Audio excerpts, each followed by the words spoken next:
नेहा तोड़ा, संयम तप से जोड़ा, संयम जागा। मेटो मेटो संकट हमारा, तुमसे लागे लगन, ले लो अपने शरण, पारस प्यारा। मेटो मेटो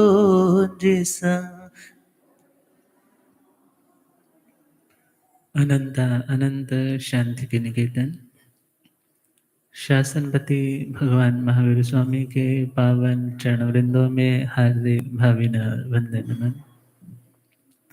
मेरे अंधेरजन को राशि प्रदान करने वाले परम उपकारी आगम ज्ञान के भंडार आगम ज्ञाता आगम पुरुष जिन शास्त्ररत्न हिमाचल केसरी उपाध्याय भगवंत श्रद्धे गुरुदेव श्री जितेंद्र मुनि जी महाराज साहब के पावन चरण कमलों में हार्दिक भावना वंदन नमन।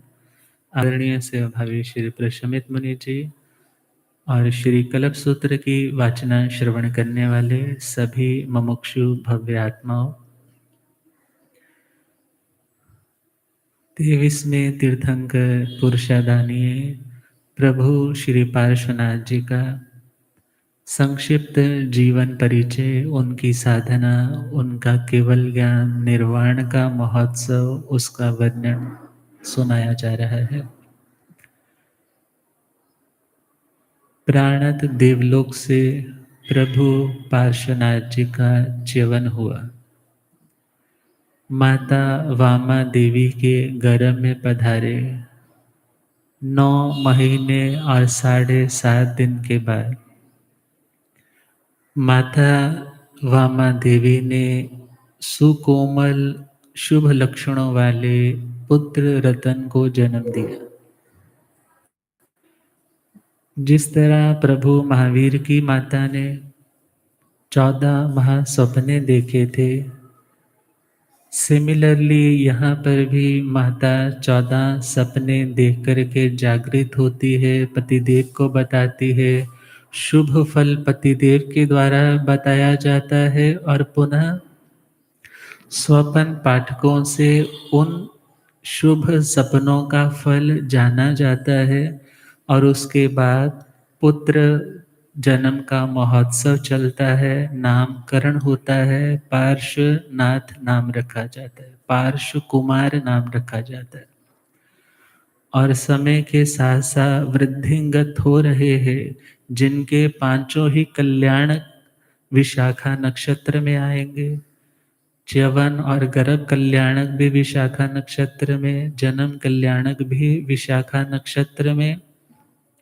प्रभावती से शादी होती है और 30 वर्ष की आयुष्य में लोकांतिक देव आकर के निवेदन करते हैं कि हे लोकनाथ, धर्म तीर्थ का प्रवर्तन करो, आप संन्यास दीक्षा ग्रहण करने के लिए अब गृहस्थ दशा का त्याग करो। उनका जीताचार, उनका एक कस्टम है, उन्होंने निभाया और भगवान ने 1 वर्ष तक लगातार वर्षी दान दिया और उसके बाद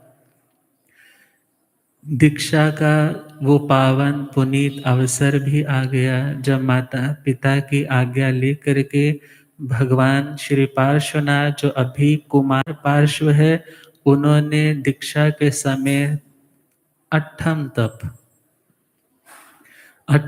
देखा जाए मंदिर वाली हमारी संप्रदाय में, उसकी आराधना का कुछ अलग अलग से प्रस्तुतिकरण है। व्रत है, एकाशना है, बेला है, एकाशना है, ऐसे है। और मूल में देखा जाए तो दोनों टीकाओं में हमने देखा, तो मूल में देखा जाए तो अठम का मतलब 3 उपवास रेगुलर है। और जो भावी तीर्थंकर बनने जा रहे हैं, उन्होंने निर्जल उपवास ही होते हैं, उनकी तपस्या निर्जल रहती है, बिना पानी के रहती है। तो उन्होंने अठम तप किया, अर्थात तेले की आराधना के साथ उन्होंने दीक्षा धारण की। दीक्षा के समय सेम सारा वर्णन जैसे भगवान महावीर स्वामी का हमने श्रवण किया था कि दीक्षा के समय उन्होंने पंचमुष्टि लोच की। पंचमुष्टि लोच के बाद पहले आभरण और वस्त्र दे चुके हैं वैश्रमण देव को, और जो लोच के बाल हैं वो भी इंद्र महाराज ने ग्रहण कर लिए। और उसके बाद भगवान ने सामायिक चारित्र ग्रहण किया। सिद्ध भगवानों की साक्षी से उनको वंदन नमन करके सामायिक चारित्र ग्रहण करके सभी पाप कर्मों का आजीवन 3 करण और 3 योग के साथ त्याग कर दिया।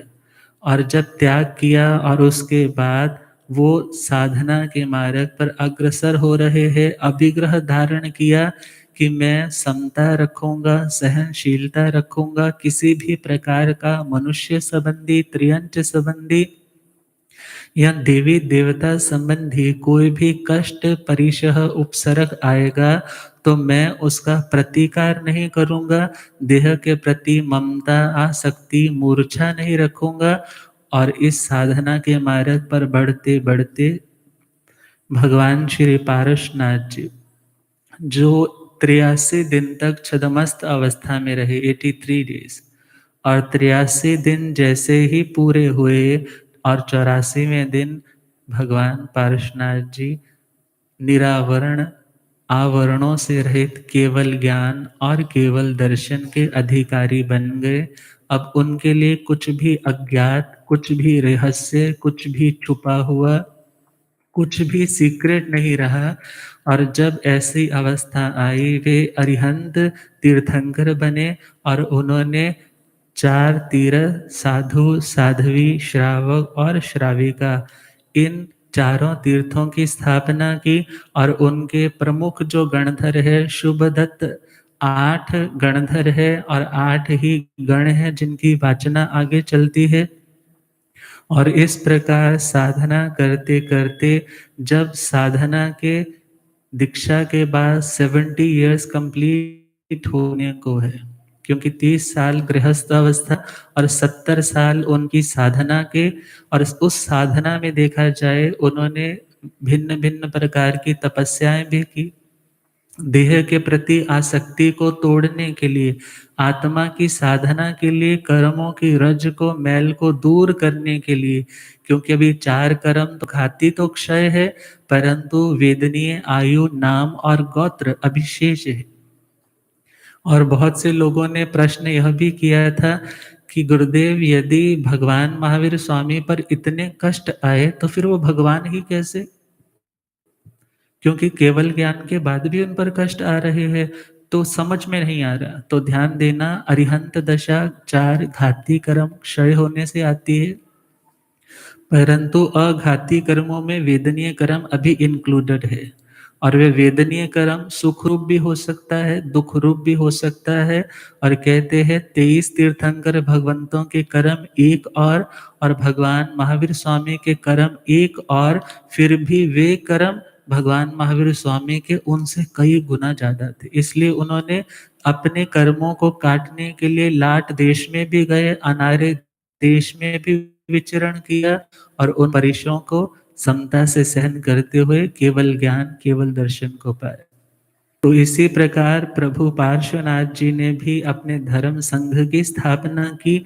और उस धर्म संघ में देखा जाए तो 8 उनके गणधर है, और श्रावकों में देखा जाए तो सुव्रत आदि 1,64,000 उनके श्रावक हैं, श्राविकाएं सुनंदा आदि 3,27,000 श्राविकाएं हैं, और 14 पूर्वधारी 350 मुनिराज हैं, अवधि ज्ञानी 1400 है, केवल ज्ञानी 1000 है, वैक्री लब्धि के धारक 1100 है, ऋजुमति मना पर्यव ज्ञानी 600 है, विपुलमति मना पर्यव ज्ञानी 750 है, वादी मुनिराज 600 है, और मोक्ष में जो संत गए वे 1000 है, साध्वियां है वे 2000 है। प्रभु महावीर के शासन में 700 मुनिराज निर्वाण को प्राप्त हुए, 1400 साध्वियां मोक्ष में गई, और हमारे प्रभु पार्श्वनाथ जी के परंपरा में मोक्ष में संत तो 1000 गए और साध्वियां 2000, अणुत्तर विमानों में 1200 मुनिराज गए।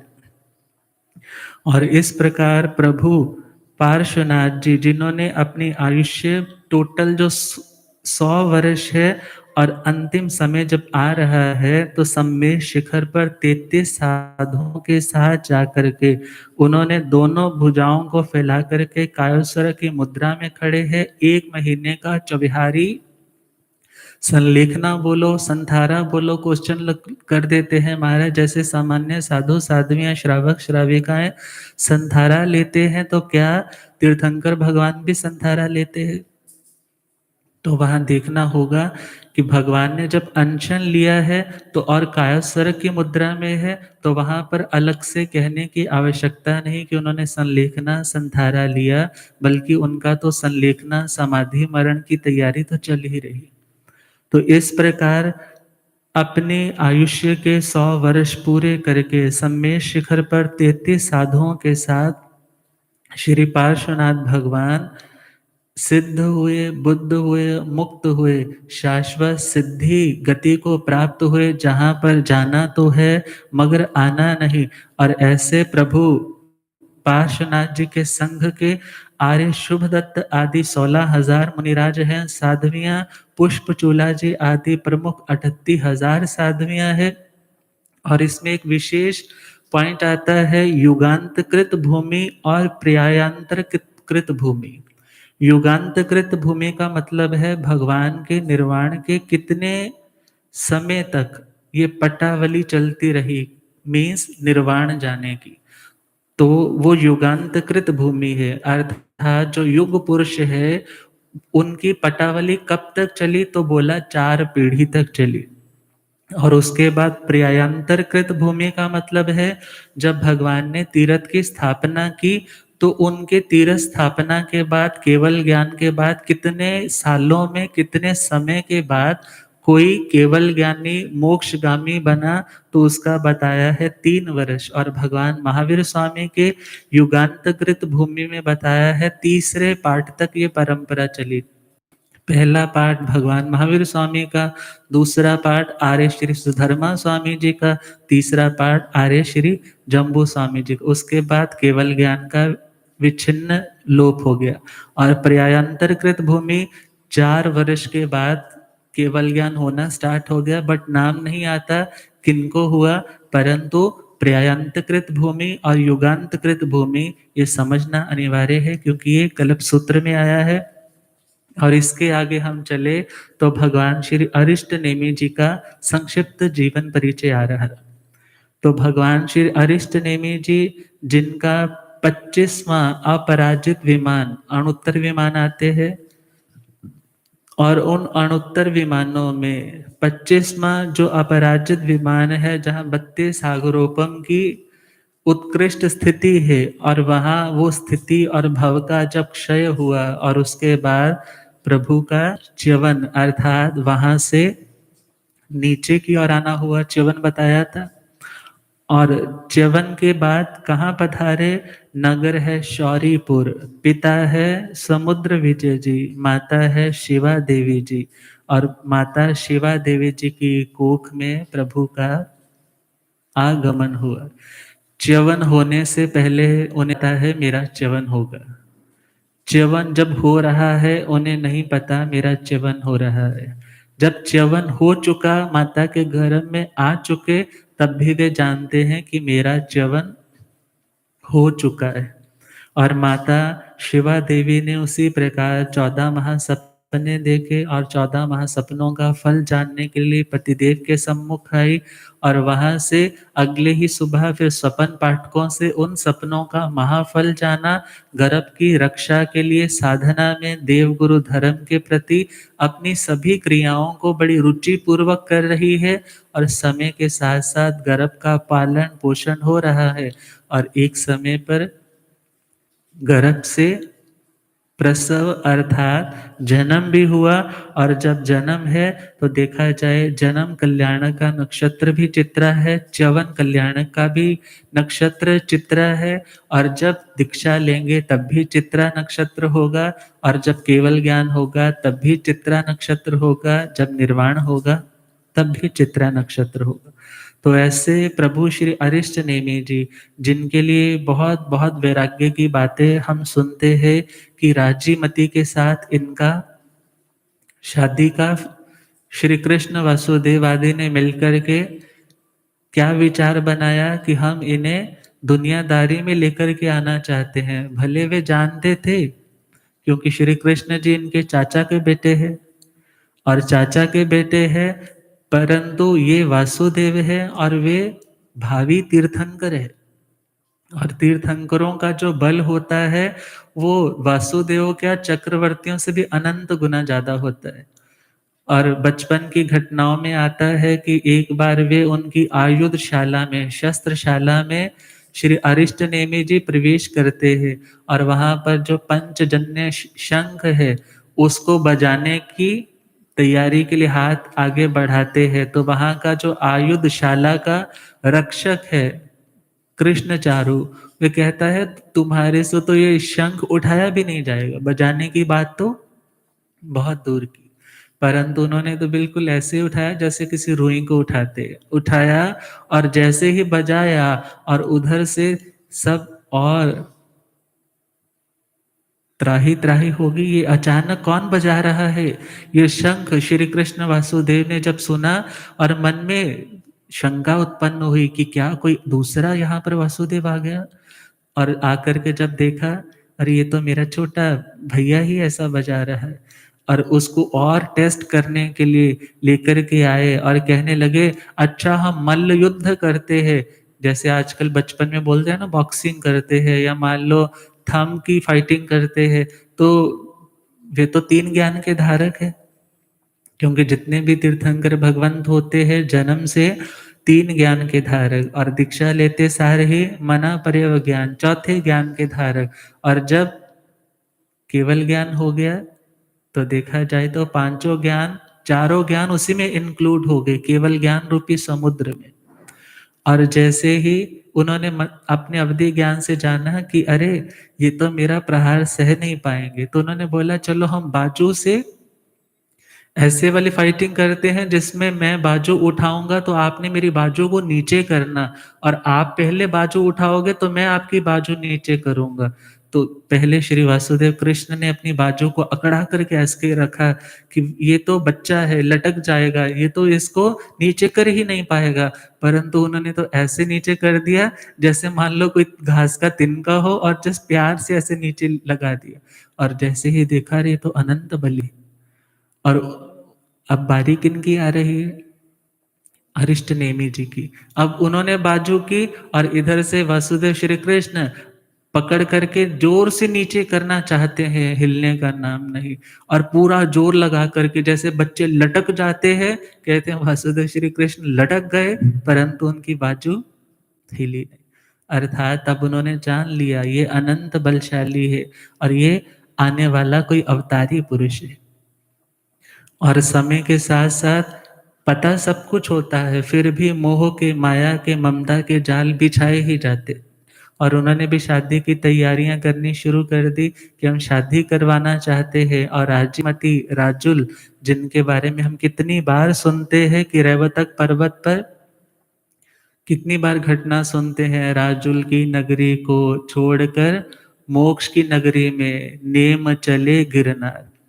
अर्थात वैराग्य के लिए जब कभी कोई घटना सुनाई जाती है तो श्री अरिष्ट नेमि जी की घटना कभी अछूती नहीं रहती।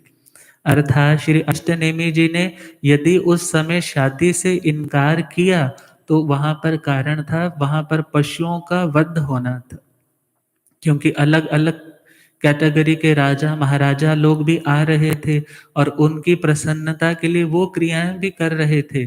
परंतु उन्होंने उस समय धर्म तीरथ का प्रवर्तन करना था और लोगों में शुद्ध आहार की परूपणा करनी थी। ये घटनाएं तो मात्र निमित्त बननी थी। और उसके बाद उन्होंने अपने गृहस्थ दशा में कह दिया कि मैं शादी नहीं करवाऊँगा। 300 वर्ष तक उन्होंने कुमार अवस्था को अर्थात कुँवारे रहे, शादी नहीं करवाई। और उसके बाद लोकांतिक देवों ने आकर के प्रतिबुद्ध किया है, लोकनाथ आप दीक्षा लेने के लिए अग्रसर हो जाओ, अब आपका समय दीक्षा का आ रहा है। फिर 1 वर्ष तक लगातार वर्षी दान दे रहे और वर्षी दान देते-देते जब 1 वर्ष पूरा हो गया और उसके बाद दीक्षा के लिए रैवतक पर्वत पर 1000 लोगों के साथ और दीक्षा के समय निर्जल बेले की तपस्या है और ऐसी अवस्था में वो सब कुछ छोड़ कर के उस रैवतक पर्वत पर पहुँच गए। परिवार के लोग जहाँ पर उनके भाई वासुदेव है, कितनी रिद्धि होगी और उस रिद्धि को भी नाक की मैल समझ कर के छोड़ दिया। क्यों? क्योंकि पता है ये रिद्धि, यह प्रसिद्धि आत्मा की शुद्धि करने में समर्थ नहीं। और जैसे ही वहाँ पर पहुँचे, सिमिलर इंद्र महाराज, देवियाँ समस्त वे भी पधारे हुए हैं। भगवान ने पंचमुष्टि लोच की और लोच करने के बाद अपने वस्त्र आभरण तो पहले ही उनको दे चुके हैं, परंतु इंद्र महाराज देवदुष्य वस्त्र देते हैं और वे 1 वर्ष तक रहता है। भगवान महावीर स्वामी जी के लिए कल्प सूत्र में आया है कि वे 1 वर्ष और 1 महीना मीन्स 13 महीने वे चीवरधारी रहे। चीवर मीन्स वस्त्रधारी रहे और उसके बाद उन्होंने कोई वस्त्र ग्रहण नहीं किया, परंतु यहाँ पर उस तरह से तो अलग से वर्णन नहीं है, परंतु सामान्य नियम के अनुसार देखा जाए तो तीर्थंकर प्रभु जिन्होंने तीर्थ की स्थापना करनी है तो इंद्र महाराज आकर के उन्हें देवदुष्य वस्त्र प्रदान करते। तो उसी प्रकार इन्हें भी देवदुष्य वस्त्र दिया गया। वे अपनी साधना में निरंतर लगे हैं, देह के प्रति आसक्ति को छोड़ चुके हैं। किसी भी प्रकार का उपसर्ग क्यों ना आ जाए, समता रखेंगे, शांति रखेंगे, किसी के सहयोग की कामना नहीं रखेंगे। ऐसी प्रतिज्ञा करके उन्होंने अपनी साधना को प्रारंभ किया और 54 दिन तक ओनली फॉर 54 डेज छद्मस्त अवस्था में रहे। और 54 दिन कंप्लीट होने के बाद 55वां दिन आया और उनको निरावरण अर्थात आवरणों से रहित 12वें गुण स्थान से 13वें गुण स्थान में आना है। और 12वें गुण स्थान में देखा जाए शुक्ल ध्यान के 4 चरण है। तो जब पहले से दूसरे में, दूसरे से तीसरे में आए और तीसरे से जब चौथे में आ रहे हैं तो ध्यानांतरिका अर्थात ध्यान के समय कभी केवल ज्ञान नहीं होता, ध्यानांतरिका में होता है। जब एक पड़ाव से दूसरे में जा रहे हैं उसके अंतराल काल में केवल ज्ञान होता है। और जैसे ही वो ध्यानांतरिका में गए और उस ध्यानांतरिका में उन्हें केवल ज्ञान, केवल दर्शन की उपलब्धि हुई। केवल ज्ञान, केवल दर्शन का सूर्य जगमगा उठा। सब कुछ उन्हें हस्तामलकवत हाथ पर रखे हुए आंवले की तरह मीन्स ऑल डायमेंशन से उसको देख सकते हैं, इजीली देख सकते हैं, जोर नहीं लगाना पड़ता। तो वह ज्ञान उन्हें उत्पन्न हुआ और उसके बाद उन्होंने धर्म तीर्थ की स्थापना की। और देखा जाए तो जब दीक्षा हुई थी तब बेले की तपस्या थी और जब केवल ज्ञान हुआ तब अट्ठम की तपस्या मीन्स निर्जल तेले की तपस्या। और उनके 18 गणधर वर दत्त आदि साधु, उनकी संघ की संपदा देखा जाए, लोगों की गृहस्थों की संपदा संपत्ति, मेरी इतनी प्रॉपर्टी है, मेरी इतनी प्रॉपर्टी है। पुराने टाइम में उनकी रानियाँ होती थी, इतना अंतःपुर मेरा बड़ा है, मेरे पास गौशाला मीन्स हमारा जो गायों का धन है वो इतना है, गौधन, गजधन, वाजधन बोलते हैं ना, तो मीन्स इन चीज़ों को धन में काउंट किया जाता था, परंतु यह लौकिक धन है। और जो भगवान की संपत्ति है वो देखा जाए उनका संग, उनके साधु, उनकी साधवियाँ, उनके श्रावक, उनकी श्राविकाएँ जो जागृत हो चुके हैं। तो ऐसे भगवान श्री अरिष्ट नेमि जी के 18,000 साधु है, साधवियाँ 40,000 है, जिसमें यक्षिणी जी प्रमुख है, श्रावक नंद आदि 1,69,000 है, श्राविकाएँ महासुव्रत आदि जिनमें प्रमुख है 3,36,000 श्राविकाएँ हैं।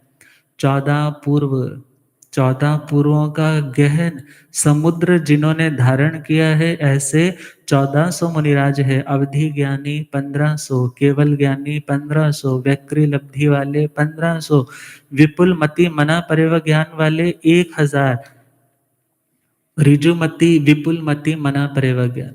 ऋजुमति में तो सामान्य होता है, अधाई द्वीप में रहते हुए जो समनसक संगी जीव है, जिनके पास मना पर्याप्ति है, उनके मन में जो चल रहा है उनकी बातों को जान लेना, देख लेना, क्लियरली उसको पहचान लेना, ये मना परिविज्ञानी का कार्य है। और जो विपुल मति है, वो विपुल मति देखा जाए उससे भी ज्यादा क्लियर है, उससे भी ज्यादा एडवांस है। तो ऐसा जो विपुल मति मन पर ज्ञान है वो 1000 मुनियों को है। वादी मुनि 800 है। वादी मीन्स जो डिबेट करने में, कोई प्रश्न करने आ जाए, आपको अपने मार्ग से विचलित करने के लिए ऐसी रीजनिंग देने लग जाएगा कि आपको भी लगेगा कि शायद जो मैंने समझा है वो गलत है, जो ये बता रहा है वो ठीक है, परंतु वे अपनी धर्म शास्त्रों के ज्ञाता भी होते और उसके साथ साथ सामने वाले को निरुत्तर करने के लिए भी समर्थ होते। तो वैसे जो वाद में निपुण है, ऐसे वादी मुनिराज 800, अणुत्तर विमान में जो गए वे 1600, और मोक्ष में उनके साधु 1500 गए और साध्वियां जी 3000 गए। देखा जाए तो रेशियो हमेशा औरतों की ज्यादा आ रही। आदमी भी जा रहे हैं, परंतु बोलते हैं जो भक्ति की प्रधानता बहनों में रहती है, श्रद्धा की प्रधानता बहनों में रहती है, उसके स्थान पर आदमियों में कुछ अंशों में तर्क की प्रधानता ज्यादा रहती है। और उस तर्क की प्रधानता के कारण शायद उतनी साधना नहीं कर पाते होंगे। अर्थात भक्ति के लिए दोनों चीजें आवश्यक है। एक हद तक तर्क चलता है, परंतु जहाँ पर आपका तर्क काम ना करे, आपकी बुद्धि समझ ना पाए, वहाँ पर उस बात को श्रद्धा से ग्रहण किया जाता है। और युगांतकृत भूमि मीन्स उनकी जो मोक्ष जाने की पटावली है कब तक चली, तो बताया 8 पाठ तक मोक्ष की परंपरा चली। प्रयायांतकृत भूमि मीन्स भगवान श्री अरिष्ट नेमि जी को जब अरिहंत अवस्था प्राप्त हुई, उनके केवल ज्ञान के बाद कितने वर्षों के बाद दूसरों को केवल ज्ञान होने लगा, मोक्ष की प्राप्ति होने लगी, तो बताया 12 वर्ष के बाद ये बात शुरू हुई। और भगवान श्री अरिष्ट नेमि जी की केवली प्रियाय मीन्स जब तक वे केवल ज्ञान केवल दर्शन के धारक बनकर के अरिहंत अवस्था में सदेह मुक्त अवस्था में विचरण कर रहे हैं, वो अवस्था उनकी 54 दिन कम 700 वर्ष, क्योंकि 54 डेज हमने कौन से निकाल दिए, जो उनकी छदमस्त अवस्था के है। और उसके बाद जो बाकी वाला समय है वो उनका केवली पर्याय है। पर्याय का मतलब है अवस्था, और पर्याय का ही मतलब हमने किया था गति। 25 बोल में पहला बोल गति 4, वहां गति का मतलब ही पर्याय है, अवस्था है, स्थिति है। और निर्वाण देखा जाए तो गिरनार पर्वत पर 536 मुनिराज के साथ 1 महीने का निर्जल अनशन, अर्थात आहार नहीं, पानी नहीं, खादिम नहीं, स्वादिम नहीं, ऐसी अवस्था में समता की आराधना करते हुए 4 जो अघाती कर्म शेष है उन कर्मों को भी क्षय करके क्षीण करके भगवान श्री अरिष्ट नेमि जी भव भ्रमण की यात्रा का सदा सर्वदा का अंत करके उस अनंत शांति के धाम सिद्धालय को प्राप्त हुए। अब इसके बाद वर्णन आ रहा है भगवान श्री आदिनाथ का, जिन्हें गुजरात में जाओ तो आदि दादा बोलते हैं, भगवान ऋषभ देव बोलते हैं। और देखा जाए नाभि नंदन मरुदेवी माता के नंदन, ऐसे भगवान ऋषभ देव हमारे इस काल चक्र के प्रथम तीर्थंकर है। और ऐसे जो काल चक्र है देखा जाए तो अनंत बीत चुके हैं। बहुत से बोलते हैं आपके ये 24 ही होते हैं, तो ध्यान देना, जब समय की कोई आदि नहीं है, जब टाइम अनादि है, टाइम का कोई ओरिजिन नहीं, आत्मा का कोई ओरिजिन नहीं, तो विचारना होगा कि 20 कोटि कोटि सागरोपम का एक काल चक्र है, तो प्रत्येक उत्सर्पणी और अवसर्पणी इनमें अलग-अलग 24-24 तीर्थंकर प्रभु होते हैं। तो इस प्रकार के काल चक्र अनंत बीत चुके हैं, उनकी कोई आदि नहीं, उनका कोई अंत नहीं, कितने बीत चुके पता ही नहीं। और आगे कितने होंगे वो भी एंडलेस है, ऐसे तीर्थंकर भगवान होते रहेंगे। तो विचारना है, भगवान श्री ऋषभ देव हमारे इस अवसर्पणी काल के पहले तीर्थंकर है, 24 के।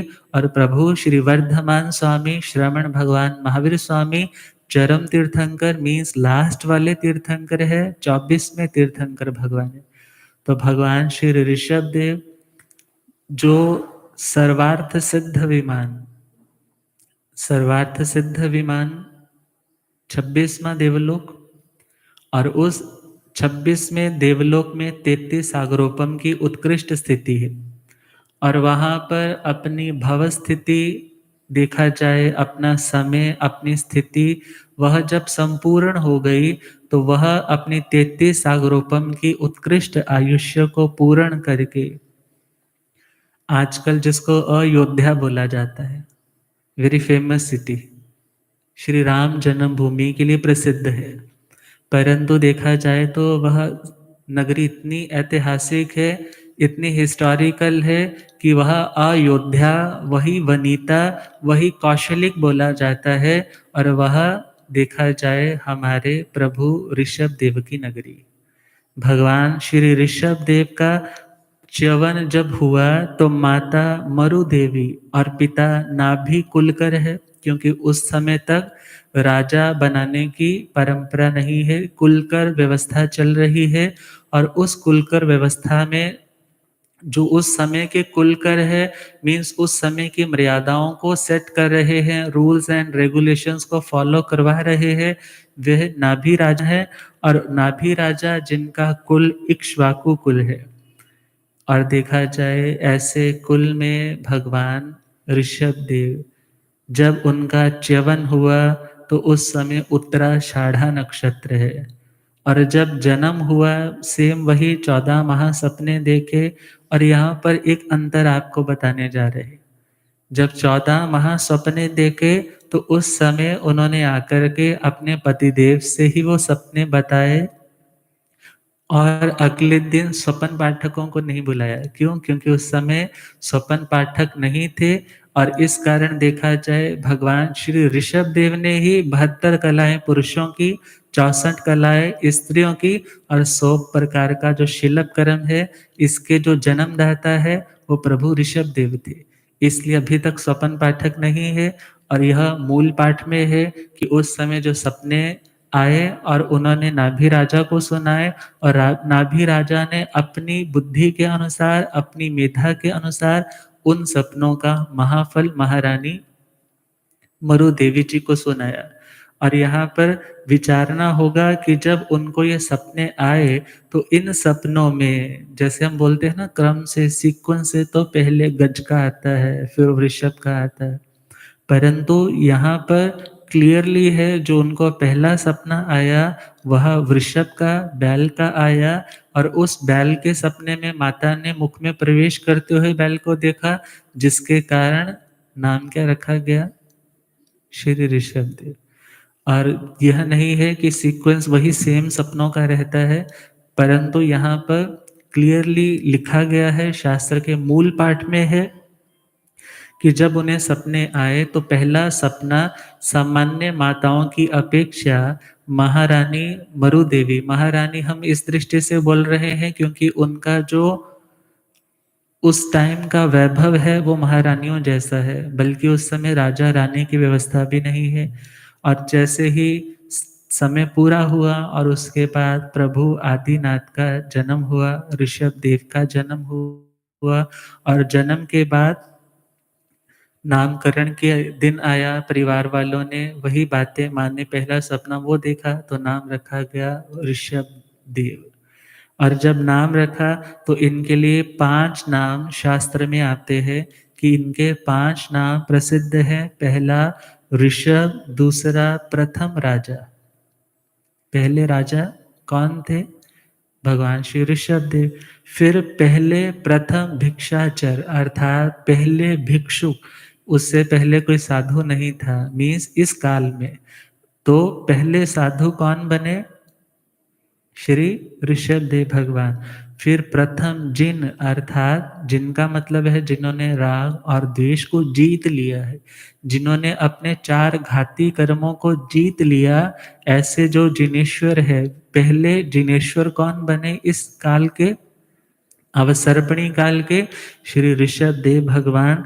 और प्रथम तीर्थंकर, क्योंकि जिन हम इसलिए बोलते हैं क्योंकि जिन एक सामान्य केवली के लिए भी आता है, परंतु जब तीर्थंकर कहा तो वहाँ पर उनका तीर्थंकर नामकरण गोत्र का उदय है, इसलिए वो उन सामान्य केवलियों से विशिष्ट है। तो इस प्रकार साधना के मार्ग पर अभी अग्रसर होना है और उनकी टोटल आयु तो है 84 लाख पूर्व।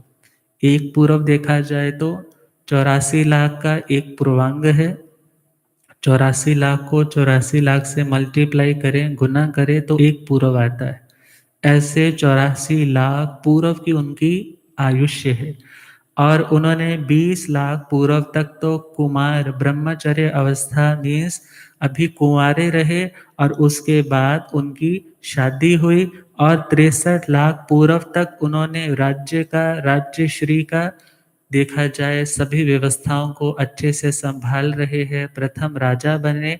और इनके लिए बड़ी सुंदर सी कथा प्रचलित है कि जब इंद्र महाराज ने इनका अभिषेक करने के लिए पधारे कि पहले राजा बनाना है, तो सभी नगरवासियों से कहा कि आप इनके सिर पर अभिषेक कीजिए। तो सबके पास जैसे जैसे कलश मिले और वे अभिषेक करने के लिए आए, परंतु उनके प्रति अथाह श्रद्धा, अथाह विनम्रता, उनके हाथ सिर तक पहुंचते ही नहीं, वो चरणों पे ही जल चढ़ा करके पीछे लौट आते। तो जब उन्होंने देखा अरे इनमें इतनी इतनी विनम्रता है, इतने ये लोग विनीत है, दैट्स वाई उस नगरी का नाम पड़ा विनीता नगरी। विनीता मीन्स जो लोग बहुत विनम्र है। और जो नगरी योद्धुम अशक्या, यहाँ पर युद्ध करना अशक्य रहता, अर्थात पॉसिबल नहीं रहता कि सामने वाला शत्रु आकर के आक्रमण करे, इसलिए उस नगरी का नाम अयोध्या पड़ा। तो ऐसे उस नगरी के देखा जाए पहले राजा कौन बने? भगवान श्री ऋषभ देव जी। और भगवान श्री ऋषभ देव जी जिन्होंने 20 लाख पूर्व तक तो कुमार अवस्था में रहे और उसके बाद 63 लाख पूर्व तक राज्य श्री का अपनी भोगावली कर्म के क्षय के लिए उसका उपभोग किया। और उसी समय के दौरान 72 कलाएं पुरुषों की, 64 कलाएं स्त्रियों की, 100 प्रकार का शिल्प कर्म उन्होंने प्रारंभ किया। 100 उनके पुत्र, जिनमें श्री बाहुबली जी का नाम बहुत बहुत प्रसिद्ध है उनकी साधना के कारण।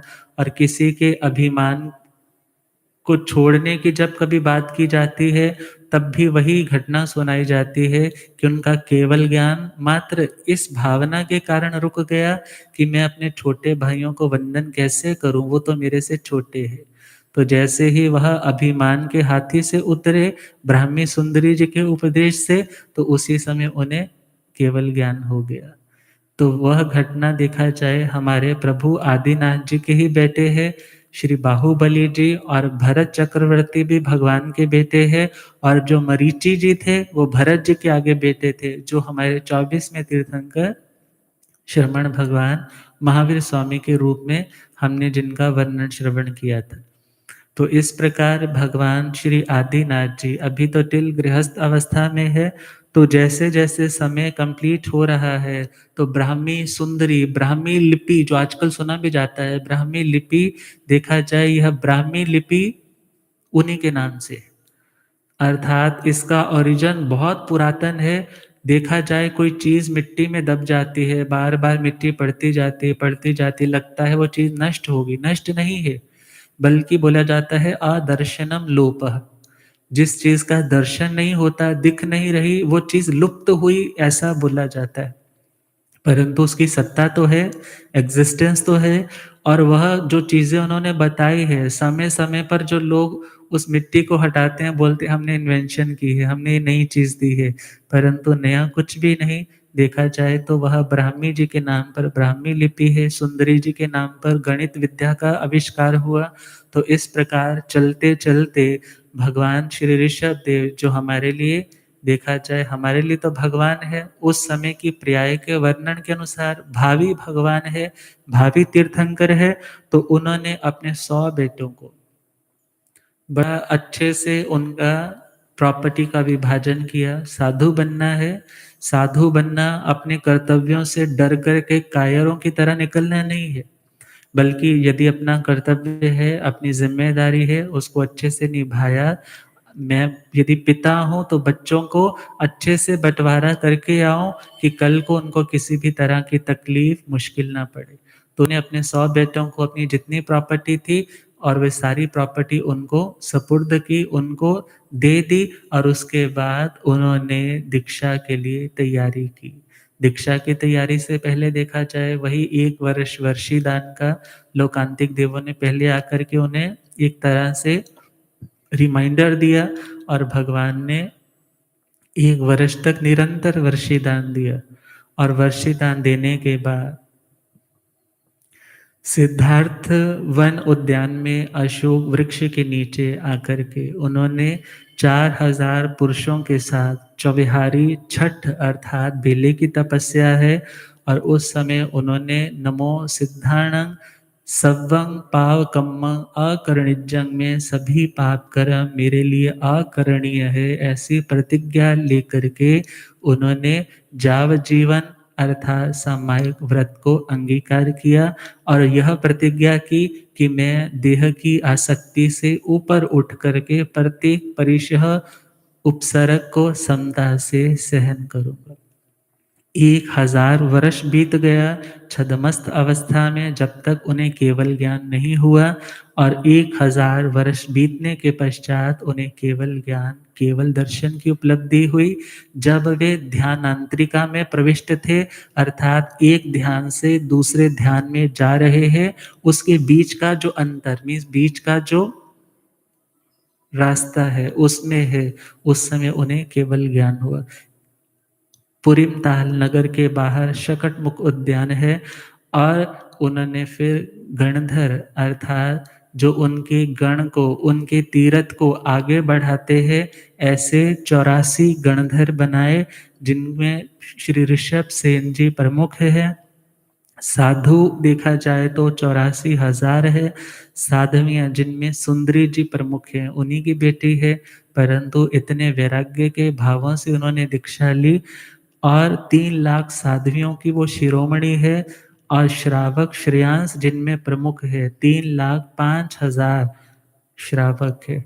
एक देखा जाए श्रेयांस कुमार भगवान के प्रपौत्र अर्थात पड़पोते जिन्होंने भगवान का लगभग 13 महीने का जो निर्जल उपवास की तपस्या चल रही है, अंतराय कर्म अभी टूट नहीं रहा। क्यों? बैलों के मुख पर जो छीका लगाया था, आहार में अंतराय डाला था, उस अंतराय के कारण आज उनकी लब्धि भी नहीं फूट रही, उन्हें गोचरी नहीं मिल रही। लोग अनजान है, कोई रत्नों के थाल बहराता है, कोई अपनी बेटियां देने को तैयार है, कोई क्या लेकर के आता है, परंतु कोई नहीं जानता कि इन्हें क्या चाहिए। तो सारा समय 13 महीने का लगभग बीत गया। श्रेयांस कुमार ने पूरा भाव के ज्ञान से देखा जाए भगवान को देखा, जाति स्मरण ज्ञान हुआ और साधुचर्या सारी उनकी दृष्टि में आ गई और फिर उन्होंने इक्षु रस से भगवान का पारणा करवाया। तो ये घटना अक्षय तृतीया उन्हीं के नाम से प्रसिद्ध है, प्रभु श्री आदिनाथ के नाम से। आदिनाथ इसलिए बोला गया क्योंकि हमारी इस 24 के वे ओरिजिन करने वाले फर्स्ट तीर्थंकर है, आदि पुरुष है, इसलिए उनके लिए विशेषण क्या दिया? श्री आदिनाथ भगवान। तो ऐसे प्रभु के श्राविकाएँ सुभद्रा आदि 5,54,000 है, 14 पूर्वधारी 4750 मुनिराज है, अवधि ज्ञानी 9000, केवल ज्ञानी 20,000, व्यक्ति लब्धि के धारक 20,600, विपुलमति मना प्रयोग ज्ञानी 12,600, वादी मुनिराज 650 और जो सिद्ध हुए साधु वो 20,000 और जो साधवियां हुई वो फिर 40,000, डबल पे जा रही। अणुत्तर विमानों में जो गए वे 22,900 और युगांतकृत भूमि अर्थात उनकी केवल ज्ञान के बाद, उनके मोक्ष के बाद कितनी पीढ़ी तक चलता रहा, तो वहां पर लिखा है असंख्य पीढ़ी। और पर्यायांतकृत भूमि में कहा कि जब भगवान को केवल ज्ञान हुआ, भगवान आदिनाथ को जैसे ही केवल ज्ञान हुआ और केवल ज्ञान के समय समोसरण की रचना है और केवल ज्ञान महोत्सव की जैसे ही खबर मिली और उधर से माता मरु देवी इस चिंता से आ रही है, मेरा बेटा जिसको खाने को कुछ नहीं मिलता, पीने को कुछ नहीं मिलता, पहनने को कुछ नहीं, वो कैसे अपना गुजारा करता होगा। हाथी के औदे पर बैठ करके देखने के लिए आ रही है और जैसे ही देखा पहले से ही इतनी रिद्धि, इतने देव विमान है और इतना बड़ा समोसरण की संरचना है और जैसे ही वहां पर पहुंच रही है क्या देखा, अरे मेरा बेटा तो मेरी ओर देख भी नहीं रहा। और उनके वैभव को देख करके आनंद मगन भी हुई और इस भावना से भी वैराग्य आया, अरे इसने सब कुछ छोड़ दिया, इसको जब मोह नहीं तो मुझे भी मोह करने की जरूरत नहीं। और उस अंतर मुहूर्त में ही हाथी के औदे पर बैठे बैठे माता मरु देवी को केवल ज्ञान, केवल दर्शन और सिद्ध गति को प्रयाण हो गए। तो देखा जाए भगवान श्री ऋषभ देव को अभी अभी रिसेंटली ही केवल ज्ञान हुआ है, अंतर मुहूर्त का ही समय हुआ है। अंतर का मतलब है बीच में और मुहूर्त का मतलब है 48 minutes, means with in 48 minutes उतने ही समय में पर्यायांतकृत भूमि अर्थात जो उनके शासन में मोक्ष में गया, वे कौन गई, माता मरु देवी जी। और इस प्रकार जब अंतिम अवस्था आने लगी, क्योंकि 83 लाख पूर्व तक तो वह गृहस्थ अवस्था में ही रहे, 1 लाख पूर्व की जब पर्याय अभिशेष है, आयुष्य शेष है, तो उन्होंने दीक्षा अंगीकार की और उसमें 1000 वर्ष तक वे छद्मस्त अवस्था में रहे। और उसके बाद स्थिति आई जब केवल ज्ञानी, केवल दर्शी तो थे और आज वह स्थिति आ रही है कि जब वे प्रियंक आसन में विराजमान है और अष्टापद पर्वत पर उन्होंने 10,000 मुनियों के साथ चौविहारी 6 उपवास की तपस्या, 6 उपवास जिनके चौविहारी चल रहे हैं, इस प्रकार 6 उपवासों की तपस्या में भगवान आदिनाथ मोक्ष को पधारे, सिद्ध हुए, बुद्ध हुए, सर्व कर्मों से मुक्त हुए और अनंत शांति, अनंत सुख, अव्याबाद ज्ञान और दर्शन के स्वामी बने। तो ऐसे श्री आदिनाथ भगवान भी सिद्ध अवस्था को प्राप्त हुए, उनका भी संक्षिप्त सा जीवन परिचय आपके सम्मुख आया। तो इसमें जिनांतर काल का भी वर्णन आता है पश्चानुपूर्वी से, तो वह देखा जाए तो आप लोग अपनी बुक से पढ़ सकते हैं। और इसी के साथ हम आगे चले तो गणधरावली आती है, स्थविरावली आती है। गणधर देखा जाए, एक गण का मतलब होता है समूह, समूह इज ग्रुप, और धर का मतलब है धारण करना, मीन्स जो अपने अपने गण को धारण करते हैं, शिष्य समुदाय को धारण करते हैं, उनकी सारणा वारणा धारणा का जो ध्यान रखते हैं, उनकी साधना में सहयोगी रहते हैं, उन्हें वाचना आदि देते हैं, ज्ञान का प्रचार प्रसार करने के लिए उन्हें ज्ञान दान देते हैं, आत्म शुद्धि के लिए उन्हें उपाय देते हैं। ऐसे जो गणधर भगवान है वो भगवान महावीर स्वामी जी के ही गणधरावली का इसमें वर्णन है। और वहां पर देखा जाए तो 11 गणधर हैं भगवान महावीर स्वामी के। और गणधर में गण का मतलब तीर्थ भी कहा जाता है, जो तीर्थ को धारण करते हैं। देखा जाए भगवान का तीर्थ आगे कैसे बढ़ता है, इन गणधरों के माध्यम से, क्योंकि वही तो भगवान के अर्थ रूप आगम को, वाणी को सुन करके उन्हें शब्द रूप में कन्वर्ट करते हैं और उन शब्दों को कन्वर्ट करके फिर वो वाचनाएं देते हैं। तो ऐसे 11 गणधर है, श्री इंद्र भूति जी, श्री अग्नि भूति जी, श्री वायु भूति जी। ये तीनों सगे भाई है। गौतम गोत्र है, फिर है व्यक्त स्वामी जी, श्री सुधर्मा स्वामी जी, श्री मंडित पुत्र जी, श्री मौर्य पुत्र जी, श्री अकंपित जी, श्री अचल भ्राता जी, श्री मेतारे जी और श्री प्रभात स्वामी जी। ये टोटल 11 है, 11 गणधर भगवंत है। और देखा जाए भगवान के निर्वाण से पहले पहले ही 9 गणधर मोक्ष को जा चुके। शेष बचते हैं आचार्य श्री सुधर्मा स्वामी जी और श्री इंद्रभूति गौतम स्वामी जी। और इंद्रभूति श्री गौतम स्वामी जी को भगवान के निर्वाण के उसी रात को सुबह होते होते ही क्या हो जाता है, केवल ज्ञान हो जाता है। और जो केवल ज्ञानी है, केवल दर्शी है, वह टोटल वीतरागी है। वीतरागी मीन्स उस पे ना राग है ना द्वेष है, दुनिया का कोई रंग ही नहीं चढ़ता उनको, वो अपनी शुद्ध अवस्था में आ जाते हैं। और देखा जाए संघ का जब आपने कार्यभार संभालना है तो संघ को चलाने वाला छदमस्त ही होता है, जिसे लगे ये मेरा संघ है। इसलिए जो केवली होते हैं वो आचार्य पदवी पे नहीं आते। और आर्य श्री सुधर्मा स्वामी जी महाराज अभी 4 ज्ञान के धारक हैं, परंतु अभी केवल ज्ञान नहीं हुआ, इसलिए उन्हें ही आचार्य की पदवी दी गई, पाठ पर उन्हें सुशोभित किया गया। तो आचार्य श्री सुधर्मा स्वामी जी महाराज और आचार्य श्री सुधर्मा स्वामी जी महाराज अभी जीवित अवस्था में देह के साथ है। श्री इंद्रभूति गौतम स्वामी जी महाराज अभी जीवित अवस्था में है, परंतु जो बाकी के 9 गणधर है वो भगवान के रहते रहते ही मोक्ष में पधार चुके। अब इसके बाद आता है 11 गणधर है और उनकी 9 वाचनाएं हैं। 11 गणधर है, 9 वाचनाएं है। 9 वाचनाएं देखा जाए तो वाचना इज सिमिलर टू लेक्चर। जैसे एक प्रोफेसर के अपने नोट्स होते हैं, अपने समझाने का तरीका होता है, और उसके जो समझाने के नोट्स हैं, जो अपना उसका तरीका है, तो देखा जाए जो पहले 7 है उनकी तो अपनी अपनी इंडिविजुअल वाचना है, उनके अपने शिष्य समुदाय है, वे उनको लेक्चर डिलीवर करते हैं, जो भगवान से सुना है वो उनको सुनाते हैं। परंतु जो आगे अकंपित जी और अचल भ्राता जी, इन दोनों की एक वाचना है, मीन्स बिल्कुल सिमिलर, बिल्कुल डिट्टो है।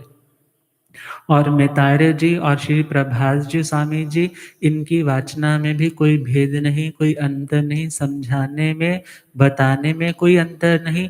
इसलिए जो वाचना है देखा जाए तो ये टोटल वाचनाएं 9 आती है, गणधर 11 है और उनके गण अर्थात उनकी वाचनाएं 9 चली। और आज तक जो वाचना चल रही है वो आचार्य श्री सुधर्मा स्वामी जी की चल रही है। और आचार्य श्री सुधर्मा स्वामी जी ने आगे किनको सुनाया? आर्य श्री जम्बू स्वामी जी महाराज को। तो आर्य श्री जम्बू स्वामी जी, जिन्होंने बड़े त्याग वैराग्य के साथ दीक्षा ली, और उनके बाद उनके चरणों में आचार्य श्री प्रभव जी, उन्होंने दीक्षा ली। और उसके बाद श्री शंभव जी, जिन्होंने श्री दशमी कालिक सूत्र का उद्धार किया अपने बेटे मणक के लिए।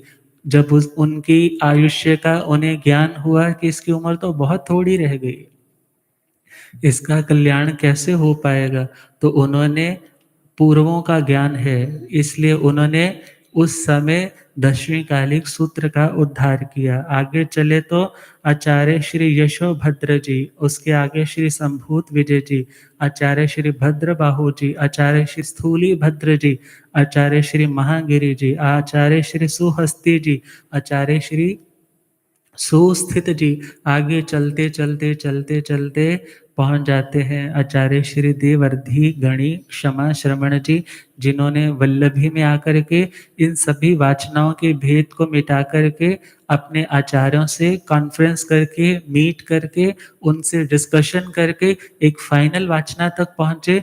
और वो वाचना भगवान के निर्वाण के 980 वर्ष के बाद, और कई मानते हैं 993 वर्ष के बाद वो वाचना प्रारंभ हुई और वो वाचना ही देखा जाए आज तक हम सबके सम्मुख है।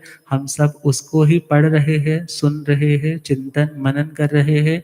तो इस प्रकार स्थविरावली का संक्षिप्त सा वर्णन आपको बताया।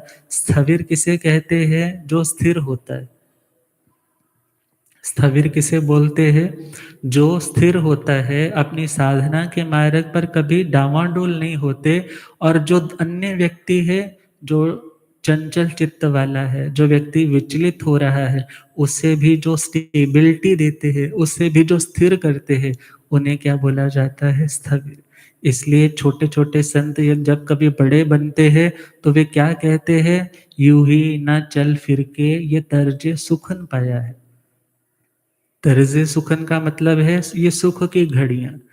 यूँ ही न चल फिर के ये तर्ज़े सुखन पाया है, दाबे हैं पाँव बुज़ुर्गों के तो ये हुनर आया है। अर्थात जब बुज़ुर्गों के पास बैठते हैं, सेवा करते हैं, तो उनकी बातें ऐसे-ऐसे सुनने को मिलती है कि हमारे भटके हुए कदमों को, हमारी भटकी हुई सोच को वे पुनः स्थिर कर देते हैं, इसलिए उन्हें स्थविर कहा जाता है।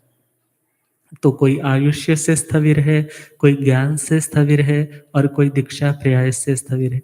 तो ऐसे आचार्य स्थविरावलियों में जिनका वर्णन है, ये सभी वंदनीय, पूजनीय, अभिनंदनीय, अनुकरणीय, अनुसरणीय है। तो ऐसे स्थविरावली का वर्णन है और उसके बाद हम चलें तो 8वां जो वर्ग आता है, वह है पर्यूषणा कल्प। जिसमें समाचारी का, साधु समाचारी का वर्णन आता है। वहाँ पर स्टार्टिंग में वर्णन है कि जब भगवान महावीर स्वामी, यह चौमासा अब कल संवत्सरी का दिन होगा, वह 50वां दिन होगा। तो भगवान महावीर स्वामी ने वर्षा ऋतु के पहले 30 दिन और उसके बाद के 20 दिन, ये टोटल 50 दिन हुए। तो भगवान ने 50 दिन अर्थात पर्युषणा पज्जुवासना अर्थात एक स्थान पर रुके। तो यहाँ पर देखा जाए संवत्सरी तक वे रुके, उसके बाद के 70 दिन और रुके, अर्थात ये टोटल जो 120 दिन की एक कलेक्शन है, जो सेट है, तो इसका नाम एक तरह से पर्युषणा कल्प है।